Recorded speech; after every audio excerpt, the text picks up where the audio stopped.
Swayam Prabha. Digital India. Educated India.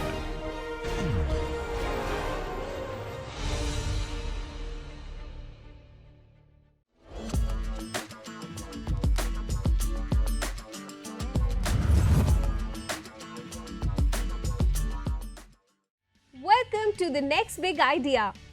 An incredible journey of innovation, passion, and game-changing ideas.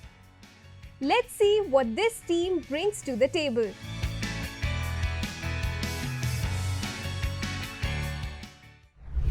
We are the team Versitech. We are here presenting our project Digital Hospital. Imagine a world where all the patients have all the medical history on their pocket. आपको जान के हैरानी होगी 90% of medical health care की problem है report का loss होना, बार बार एक ही एक रिपोर्ट को चेक करवाना, miscommunication between hospital and the patient. Let's deep dive into the problem. जैसे एक पेशेंट को हॉस्पिटल जाके उसको सबसे ज़्यादा टाइम वेस्ट होता है लाइन में खड़ा होने में. और जैसे लास्टली एक न्यूज़ भी आई थी कि बेंगलोर के अंदर एक हॉस्पिटल के अंदर एक पेशेंट की डेथ हो गई थी लाइन में खड़े खड़े. तो हमारा app the Digi hospital will resolve the standing in the queue. And hospitals के अंदर पेशेंट के पास ट्रांसपेरेंसी नहीं होती है ना, वो उसको आधे से ज़्यादा पेशेंट्स को पता ही नहीं होता जो इलाज कर रहा है वो है कौन, उसकी क्या डिग्री है, क्या उसका एक्सपीरियंस है. तो our app will resolve that problem and the patient can track their all the medical history by that application.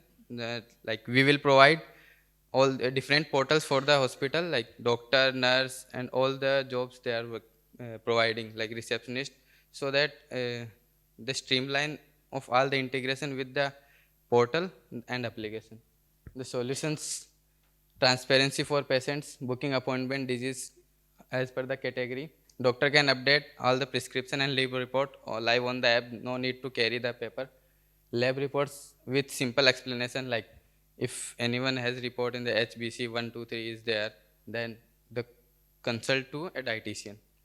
Daily health tracking, like अगर कोई बीपी का पेशेंट है वो डेली अपने घर पे चेक करता है कि आज मेरी बीपी इतनी आई, बीपी आज इतनी आई, आज इतनी आई, वो डेली लॉग कर सकता है. और हमारा जो डैशबोर्ड है पेशेंट का वो उसको मंथली वीकली बेसिस पे ट्रैक कर देगा कि आज आपकी प्रोग्रेस ये चल रही है, अभी इंक्रीज है, डिक्रीज है, क्या आपको प्रिस्क्रिप्शन अभी और लेना चाहिए. और यही सेम का सेम डैशबोर्ड डॉक्टर को दिखाएगा ताकि डॉक्टर के पास जब भी जाए तो बार बार उसको वो चेक नहीं करवाना पड़े, उसके पास पोर्टल हो, डॉक्टर वही डैशबोर्ड देख ले.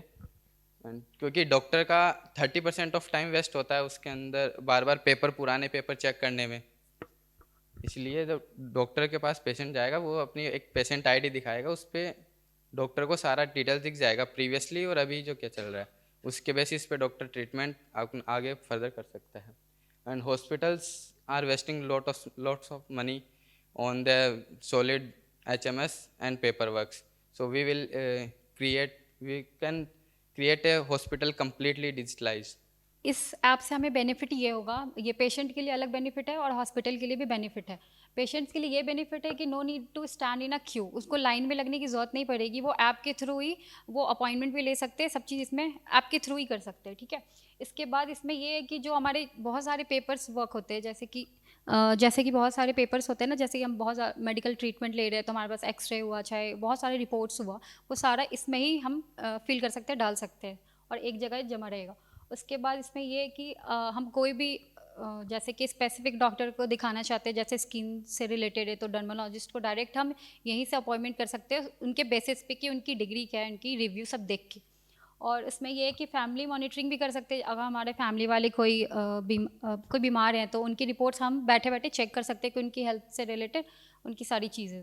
और डेली हेल्थ ट्रैकिंग में हम ये करेंगे कैसे. डेली हेल्थ ट्रैकिंग जैसे कोई पेशेंट्स एडमिट है तो उसके लिए तो डे बाय डे अपडेट होते रहेगा वो चीज़. लेकिन जिसको शुगर और बीपी है, मैक्सिमम लोग को शुगर और बीपी होता है, तो शुगर चेक करने के लिए 3 से 4 घंटे मतलब 4 घंटे में देखना होता है ना, शुगर चेक करना होता है. तो इस बेसिस पे वो अपना देख सकते हैं कि मेरा शुगर बढ़ रहा है, घट रहा है, बीपी बढ़ रहा है, घट रहा है, उसके अकॉर्डिंग वो प्रिकॉशन ले सकते हैं अपने अकॉर्डिंग. और हॉस्पिटल को इनमें बेनिफिट ये हो रहा है कि जैसे कि हम मल्टीपल पोर्टल प्रोवाइड करेंगे, रिसेप्शनिस्ट के लिए अलग, डॉक्टर के लिए, नर्स के लिए और लैबोरेटरी के लिए, सबके लिए अलग अलग पोर्टल रहेगा. उसके बाद है ये पेपरलेस हॉस्पिटल इकोसिस्टम हो जाएगा। फिर पर्टिकुलर हॉस्पिटल, जो हॉस्पिटल अपना सर्विस प्रोवाइड करेगा वो सब इस ऐप पे दिखेगा जो भी। और इसके बाद है डिजिटल हॉस्पिटल मैपिंग, ये अभी हमारा फ्यूचर प्लान है। उसके बाद जो भी हमारा नो मोर फ्रेगमेंटेड रिकॉर्ड्स, जो भी हमारा पेपर्स मतलब इस पेपर होगा वो हमारा खोएगा नहीं, एक जगह रहेगा सारा इस ऐप में, जिसके कारण कोई दिक्कत नहीं होगी पेशेंट को कि हमारे पुराने रिकॉर्ड्स नहीं मिल रहे हैं चाहे कुछ भी, वो सारा इसमें ही रहेगा। पुराने से पुराने रिकॉर्ड्स इसमें अवेलेबल हो जाएंगे और वो डॉक्टर को दिखा के डायरेक्ट देख सकते हैं। और ये हैंडल करेगा their laboratory and pharmacy records, जो भी लैबोरेटरी होगी वो सब रिकॉर्ड करेगा। इंडिया का हेल्थ केयर टोटल मार्केट है $372 बिलियन का, जो फोरकास्ट है $610 बिलियन इन 2032 में। बहुत सी कंपनीज ने इसको डायरेक्टली और इनडायरेक्टली कवर अप कर रखा है, फार्मेसी में और टेलीमेडिसिन में और डायग्नोस्टिक सेंटर में और हॉस्पिटल्स में। According to NITI Aayog health care research, उसके digital marketing of health care $3.8 billion, जो फोरकास्ट है $39.7 बिलियन का। इसमें हम टेक्नोलॉजी और इनोवेशन के अंदर हम देख सकते हैं कि जैसे हमारा जो अभी हमने जो डिजी स्कूल बनाने की प्लानिंग करी है, उसमें हम ये स्टेट हम देख रहे हैं, जिसमें हम अभी प्लानिंग और रिसर्च फेज़ हमने कंप्लीट कर रखा है। हमारा डिज़ाइनिंग फेज़ भी कंप्लीट है, अभी हम डेवलपमेंट फेज़ की तरफ बढ़ चुके हैं। और इसमें अगर हम TRL लेवल्स अपना देखें तो हमारा ये 2 to 3 के हम ब्रैकेट में आते हैं, जिसमें हमारा टेक्नोलॉजी कॉन्सेप्ट और फॉर्मुलेशन के अंदर हम इसमें कहलाते हैं। इसमें जो हम देख रहे हैं हमारे डेवलपमेंट फेज़ की हमने जो पैरामीटर्स बनाए हैं, जो हमने 2 फेज़ में डिवाइड कर रखा है, फेज़ 1 फेज़ 2, जिसमें हम फेज़ 1 में देखेंगे कि हमारी रिसर्च प्लानिंग जो कि लगभग हमारी हो चुकी है। हम MVP डेवलपमेंट के फेज़ में हैं अभी, जिसमें हमने अपना प्रोटोटाइप फिग्मा के अंदर डिज़ाइन कर रखा है कि हमारा ऐप कैसा दिखेगा, उसके अंदर क्या क्या फील्ड्स होगी और क्या क्या उसके अंदर सिमुलेशंस होंगे। और हम आगे इसमें जो ऐप डेवलप करेंगे, जिसमें हम डेवलपमेंट फेज़ में जा रहे हैं, तो उसमें हम सिक्योरिटी और कंप्लायंस के साथ हम इसको इंटीग्रेट करने की कोशिश करेंगे और बीटा टेस्टिंग में हम आगे आगे चीज़ें चलाते रहेंगे। हमारी जो माइलस्टोन रहेगा वो अभी हम अपना मान के चल रहे हैं कि हमारा बीटा टेस्टिंग जो होगा वो हमारा माइलस्टोन होगा।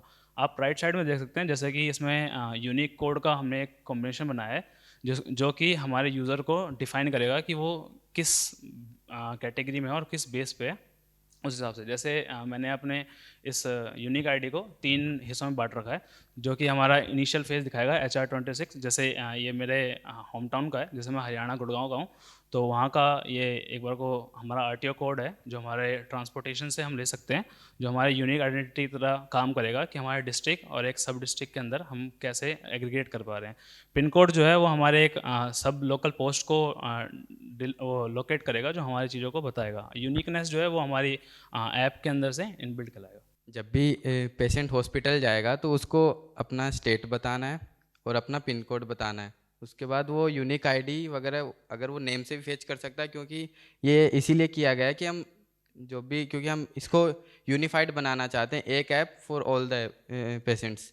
सो पेशेंट के लिए भी ईज़ होगा कि उनको इतना बड़ा कोड याद ना करना पड़े, सीधा बोल दें हरियाणा से हैं and this is my pin code, so that the hospital also have the ease to not write all the code. ये हमारा कॉम्पिटिटिव लैंडस्केप है, जिसमें हम अपने जो कॉम्पिटिटर हैं, जो डायरेक्ट इनडायरेक्ट और थर्ड पार्टी में हम देखते हैं, उसके हिसाब से हमने अपने कैटेगराइज में भी इन्हांसमेंट करने की कोशिश करी है। जैसे कि हम देख सकते हैं इसमें प्रेक्टो है, कैरिलियो हेल्थ है और मेडीबडी है, जो कि प्रोडक्ट अलग अलग सर्व करता है, जो कि एक छोटे छोटे सेगमेंट्स के अंदर काम करता है। हमारा जो DG हॉस्पिटल है ये एक इंटीग्रेशन की तरह काम करेगा, जो हम एक जनरलाइज फॉर्म में भी आगे कर सकते हैं। सर्विसेज में भी वो ऐसे ही छोटे छोटे कैटेगरीज में करता है। प्राइसिंग में हम देखते हैं तो ये ऐसे ऐसे सेगमेंट्स हैं जिसमें अगर एक हॉस्पिटल सारी चीज़ों को इंक्लूड करना चाहे तो हमारी प्राइसिंग से वो लगभग 10 टाइम्स आगे बढ़ जाता है। तो हम इसमें देख सकते हैं कॉम्पिटिटिव लैंडस्केप के अंदर हमें वो कैसे कैसे वैरायटीज़ मिलती है। नाउ द बिजनेस मॉडल के अंदर सबसे पहला सेगमेंट हम लेते हैं कस्टमर सेगमेंट। जो हमारे टारगेट कस्टमर्स हैं वो होंगे patients, hospitals, pharmacies and labs वगैरह। And then come to the value proposition के अंदर ये है कि हम अपने कस्टमर्स को क्या प्रोवाइड कर रहे हैं। इसके अंदर है कि हम पेशेंट्स को दे रहे हैं easy appointment booking, unique ID, offline access for the download the reports, and उसके बाद में उनका रियल टाइम ट्रीटमेंट अपडेट भी उसके साथ में हम प्रोवाइड करेंगे। और हॉस्पिटल्स के लिए हम डैशबोर्ड प्रोवाइड करेंगे, जो कि सभी अलग अलग पोर्टल्स के लिए काम करेगा। फॉर रिसेप्शन हो गया, डॉक्टर्स के लिए अलग, नर्स के लिए अलग और ऐसे। और इंडिया के लिए ये ऐप सपोर्ट करेगा, जैसे इंडिया अभी नेशनल डिजिटल हेल्थ मार्केट की तरफ जा रही है, जो कि हेल्थ मार्केट को डिजिटलाइज कर रही है, तो इसके अंदर भी हमारा ऐप सपोर्ट करेगा। और अब हम अपने कस्टमर को किस किस चैनल्स के थ्रू पहुंचेंगे, तो हमारा ऐप जो है वो Google play store, app store, direct हम हॉस्पिटल्स को भी सेल्स करेंगे, और जो भी पार्टनरशिप है जैसे डायग्नोस्टिक लैब्स हो गई और फार्मेसीज़ वगैरह हो गई, उनके साथ में पार्टनरशिप करेंगे। और उसके अलावा जो है डिजिटल मार्केटिंग हो गया, एसईओ हो गया, वो सब। और हमारे कस्टमर रिलेशन रहेंगे जिसके अंदर 24/7 पेशेंट सपोर्ट होगा, सिक्योर एंड कॉन्फिडेंशियल सर्वर होगा for the security purpose, and personalize health plan होगा जो कि हमारा एआई होगा जो सजेस्ट करेगा हमारे पेशेंट्स को। और स्पेशल ऑफर भी हम अपने कस्टमर को प्रोवाइड करेंगे टाइम पे। उसके बाद में मल्टीपल लैंग्वेज सपोर्ट भी हम प्रोवाइड कर रहे हैं, क्योंकि जिसको जिस लैंग्वेज में समझ आएगा वो उसके अकॉर्डिंग यूज़ कर सकता है। Now come to the revenue stream. हमारा जो रेवेन्यू है वो नॉर्मली हॉस्पिटल सब्सक्रिप्शन पे चलेगा। सबसे मेन कंपोनेंट हमारा हॉस्पिटल सब्सक्रिप्शन है। उसके अलावा एक प्रीमियम बेस्ड है जो पेशेंट्स के लिए है, जो पेशेंट्स मंथली के लिए ले सकता है। उसके अंदर उनको एडवांस टेक्नोलॉजीज़ मिलेगी, और जो लैब्स हो गई, फार्मेसीज़ हो गई, उनके साथ में टाइप्स करके जो कमीशंस होगा वो भी हमारे रेवेन्यू मॉडल के अंदर होगा। एंड की रिसोर्सेज हमारे इसके अंदर होंगे, जैसे टेक्निकल रिसोर्सेज में आ जाएंगे हमारे वेबसाइट ऐप डेवलपमेंट हो गया, सर्वर्स वगैरह हो गए। ह्यूमन रिसोर्सेज में हमारी टेक्निकल टीम हो गई, मार्केटिंग टीम्स वगैरह हो गई। फाइनेंशियल रिसोर्स में हमारे जितने भी इन्वेस्टर्स हैं वो आ जाएंगे। And cyber security and data protection में हम HIPAA जो कि यूएस का एक लॉ है जो कि डेटा सिक्योरिटी को बताता है पेशेंट्स की एंड हॉस्पिटल की, उसको फॉलो करेंगे, और ये भी हमारे की रिसोर्सेज में है। की एक्टिविटीज़ में हमारी है ऐप ऑन प्लेटफॉर्म डेवलपमेंट हो गया, पार्टनर्स होंगे जो कि हम ऑनबोर्ड करेंगे हॉस्पिटल्स वगैरह को, और लैब रिपोर्ट्स वगैरह जो भी है उनका। एंड HIPP और नेशनल डिजिटल हेल्थ मार्केट के साथ में कंपाइलेंस और मार्केटिंग एंड रिसर्च वगैरह। और इसके अंदर हमारे की पार्टनर्स रहेंगे हॉस्पिटल्स, डायग्नोस्टिक सेंटर्स और government bodies, and marketing and distribution partners हो गए, क्लाउड टेक्नोलॉजी वेंडर्स हो गए, insurance provider company and investors. अगर मैं अपोलो या फोर्टीज़ की चेयरमैन हूँ तो why should I take subscription from you? I will ask my IT department to work on this system. मैं अपने पेशेंट को, मैं उल्टा, मुझे तो नंबर ऑफ पेशेंट इंक्रीज करने हैं। कोई भी जाए, वेबसाइट पे जाए, they can create their login ID, then they can fix their appointment, और वहाँ पर हर हॉस्पिटल की वेबसाइट में it is mandatory to show the profile of a doctor, what is their expertise। आजकल तो प्रमोशन भी चलती है। फॉर एग्ज़ाम्पल अपोलो में किसी ने नए डॉक्टर ने अपॉइंटमेंट हुआ तो उसका पूरा होर्डिंग पे लगा होता है, and this is the experience, और ये सब चीज़ें।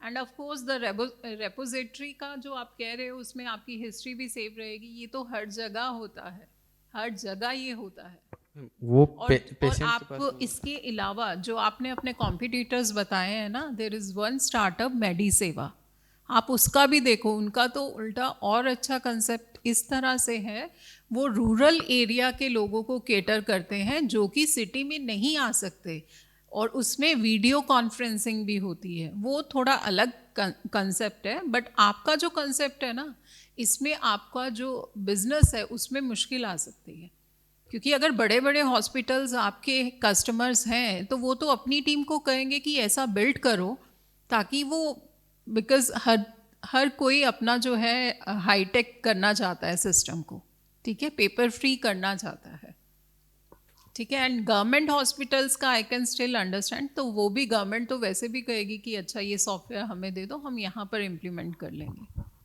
जिस हॉस्पिटल के अंदर IT टीम बैठी है उनके लिए ये है ही नहीं। उनके पास ये मेन हमारा मोटिव यही है कि जो आभा सरकार ने लॉन्च किया वहाँ तक पेशेंट्स की डिटेल पहुँचाना। बड़े हॉस्पिटल्स के पास उनकी IT टीम है, हम उनके लिए सॉल्व नहीं कर रहे हैं। हम जो Tier 2 Tier 3 सिटीज़ के अंदर जो हॉस्पिटल हैं जिनके पास मुश्किल से 40-50 बेड है, जो IT टीम अफोर्ड नहीं कर सकते, या एप्लीकेशन अफोर्ड नहीं कर सकते, क्योंकि भारत वही है, इंडिया के अंदर सब प्रॉब्लम। मैं समझ सकती हूँ, अगर वो अफोर्ड नहीं कर सकते ऐसा कुछ नहीं है, बट आपका सॉफ्टवेयर से कितने फिर आपको हिट्स मिलेंगे, वहाँ पर कितने लोग उस थ्रू, अगर आप जो कंसेप्ट बता रहे हैं उसके अंदर मैम मोर देन 50,000 हॉस्पिटल्स हैं जो रूरल एरियाज़ के अंदर है। आपने जो बताया मेडी सेवा, वो हमने एक्सप्लोर किया, वो बस रूरल एरियाज़ को अर्बन एरियाज के साथ कनेक्ट करता है via video call, but these are not our But they are earning good revenue. या बहुत अच्छा कर रहे हैं उन्होंने, बहुत मध्य प्रदेश सारा केटर कर दिया है। दे हमारा started their journey with us. हमारा उनसे टाइप नहीं, हमारा बेसिकली बिजनेस यही है कि हमको हॉस्पिटल्स को HMS प्रोवाइड करवाना है। ठीक है, ओवर टू यू। आपका ये टेक किसने डिज़ाइन किया? Who is designing the technology? आप यूनिक कोड आप बना रहे हो? आपका यूनिक कोड में डिफेंसिबिलिटी बताना, कितने यूनिक कॉम्बिनेशन बना सकते हो आप 6 डिजिट से? सर वो जो 6 डिजिट है उस बेस पे हम वो क्या बोलते हैं 10 लाख, हाँ 10 लाख इससे ज़्यादा नहीं बना पाओगे? हाँ तो सर वहाँ इसके जो यूनिक कोड मैंने बनाया है, अगर डेसिमल पे है। हाँ सर वो डेसिमल पे जरूर हमें है भी नहीं, क्योंकि जो डिस्ट्रिक्ट वाइज और जो पिन कोड वाइज है उस पर हमारे 10 लाख भी एक उस पर एरिया में नहीं आते, तो इसलिए हमने इनिशियल पे वो जो यूनिक कोड आपको लॉन्ग टर्म में ये चेंज करना पड़ेगा, यही रीज़न है। गवर्नमेंट भी तो ये प्रोटोकॉल यूज़ कर सकती थी, तो उन्होंने जब पैन कार्ड का डिज़ाइन किया, आधार कार्ड में नंबर कॉम्बिनेशन डिसाइड किए, तो उसका उनने डिजिट साइज 9 क्यों रखा, उसके पीछे का रीज़न है मैक्सिमम नंबर ऑफ कॉम्बिनेशंस। बाद में जाके यूनिकनेस खत्म हो जाएगी, कोड रिपीट होने लगेगा। This is the technical part, आप इसको चेक करना, प्रैक्टिकली ये प्रॉब्लम है। सेकंड, आपने यहाँ पे मेंशन किया है that you will create unified patient ID जिसको पेशेंट भी एक्सेस कर पाएंगे, राइट? तो आभा भी ऑलरेडी वो कर ही रहा है, right? Government already started working on it, और स्मॉल रीजनल हॉस्पिटल्स तक गवर्नमेंट पहुंच गया, क्योंकि जितना मैं नोटिस कर पा रहा हूँ Tier 3 सिटीज़ में भी now hospitals at least, doctors at least have one system जहाँ पर वो पूरा पोर्टल मैनेज कर रहे हैं। That's why government started building Abha ID, क्योंकि they wanted to digitize everything, they wanted to digitize all the medical reports. अब रिपोर्ट्स एंड रिकॉर्ड्स दोनों डिजिटाइज है, तो आपको नहीं लगता कुछ टाइम बाद आपके प्रोडक्ट की डिफेंसिबिलिटी खत्म हो जाएगी? नहीं सर, हमारी डिफेंसिबिलिटी इसलिए ख़त्म नहीं होगी क्योंकि हमारे जो टाइप में हम देख रहे हैं हॉस्पिटल वाइज, जैसे मैम ने भी बात करी थी कि हमारे एक हॉस्पिटल मैनेजमेंट सिस्टम एक हॉस्पिटल पे काम करता है, जो हमारी यूनिक आईडी है वो हमारे हर हॉस्पिटल में काम कर सकते हैं, जिसमें हमारी ये प्लेटफॉर्म हम सर्व कर रहे हैं, जो एक हॉस्पिटल से। तो आपको नहीं लगता कल की डेट में हॉस्पिटल भी वाली चीज़ बोलेगा कि यार तुम मेरे कस्टमर्स दूसरे हॉस्पिटल में बेच सकते हो? नहीं सर, ये हमारे जो प्राइवेसी के अंदर आता है उसमें पेशेंट के कंसर्न पे ही ये सारी चीज़ें काम करी जाएगी, हमारे हॉस्पिटल के उन सब पे नहीं आएगी। ये एक सेंट्रलाइज रिकॉर्ड बनाना अपने आप में एक और चैलेंज है। आप लोग बैक एंड में डेटा कैसे इनक्रिप्ट कर रहे हो? हाँ, व्हाट्स योर इनक्रिप्शन स्ट्रैटेजी? किस बेस पे सर आप मतलब डेटा को कैसे इनक्रिप्ट करके रखोगे बैक एंड में? क्या आप प्रोटोकॉल यूज़ करोगे? इसमें सर लगभग हमारा ही डाटाबेस हम अपने ही सर्वर्स पे क्रिएट करके भाई चला आप रहे हैं। कंपनी हो तो आपका ही सर्वर होगा ना, आप पड़ोसी की में थोड़ी रखोगे। मुद्दा है कि आप कैसे इनक्रिप्ट करोगे उसको, क्या प्रोटोकॉल यूज़ कर रहे हो, what's the strategy behind it? आप लोगों ने AI बोल दिया, मतलब एकदम हैवी शब्द यूज़ करें आपने ना इसमें। सो आई वांटेड टू नो कि आप उसको डेटा को कैसे 100% सिक्योर रखोगे कि अगर कल की डेट में आपका सिस्टम हैक भी हो गया तो कोई प्रॉब्लम नहीं होगी। सर ये 3 लेवल पे हम काम कर रहे थे, जिसमें पेशेंट, हॉस्पिटल और हमारे एडमिन के बेस पे काम करेंगे, और इनके जो इंक्रिप्शन। भाई अभी भी सवाल नहीं जवाब। सर हम उसको एनकोड करके कैसे? सर्वर में डालेंगे। क्या कौन सा इनकोडिंग यूज़ करोगे? वो सर एक स्टैंडर्ड है हमारे बैकएंड टीम जो बैकएंड तो MD5 पे चलता है, नहीं जनरल मेरे को SH256 फॉर श्योर AES। मैंने को उतना आइडिया नहीं है, लेकिन जो हमारी टीम के अंदर जो बैकएंड कंपनी के अंदर जो हमारी बैकएंड हैंडल करता है, उन्होंने बताया है कि वो एनकोड करते हैं, जैसे कि अभी भी हम आप बहुत देखो, सारा डाटा मैनेज कर मेरा रहे हैं। एक सिंपल सा सवाल है, आपका बैकएंड कल की डेट में हैक हो गया, मैं एक हॉस्पिटल हूँ, मैं आप पे केस करूंगा ना, बैकएंड से थोड़ी फाइट करूंगा आपके। आप अगर रिप्रेजेंट कर रहे हो, आप फाउंडर हो, तो ये आपकी रिस्पॉन्सिबिलिटी है ना, ये इन्फॉर्मेशन आपके पास होनी चाहिए, नहीं है तो प्रॉब्लम है। Thank you sir. तो एक तो सबसे बड़ा कंसर्न इसमें प्राइवेसी का ही है, मतलब आपके अगर किसी पेशेंट के मेडिकल रिकॉर्ड्स एक्सपोज हो गए तो it will be a lot of problems, आप समझ सकते हो उस चीज़ को। दूसरी चीज़, ये जो प्रॉब्लम आप लेकर आए बहुत जनरल प्रॉब्लम है, ऑलरेडी बहुत सारे सॉल्यूशंस हैं, तो आप कंपटीशन कैसे बीट करोगे? मतलब आपके अंदर क्या ऐसा इनोवेशन है या क्या ऐसी स्ट्रैटेजी है आपकी मार्केटिंग की, आप कंपटीशन बीट कर पाओ? सर हमारा कस्टमर हॉस्पिटल है, कंज्यूमर पेशेंट है।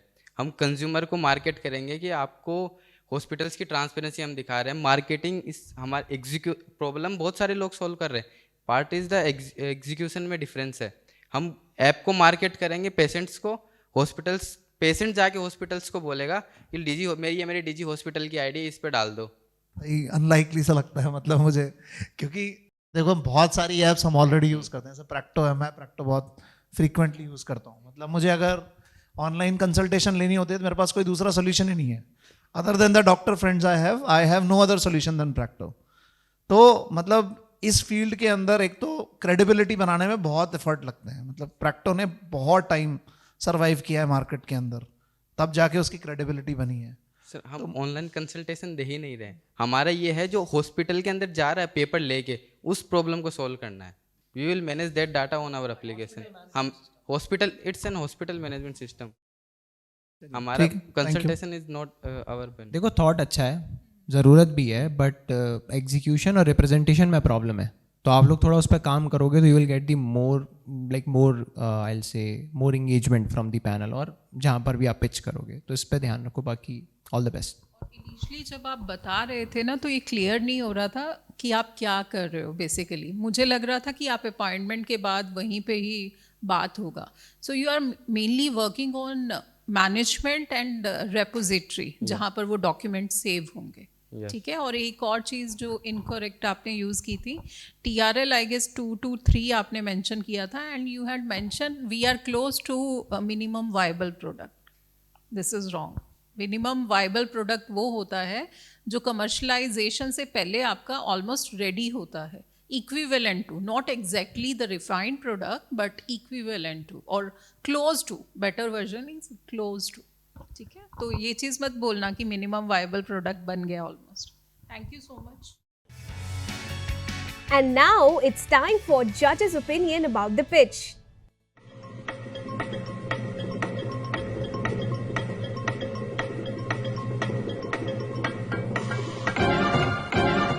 So, it was a good one.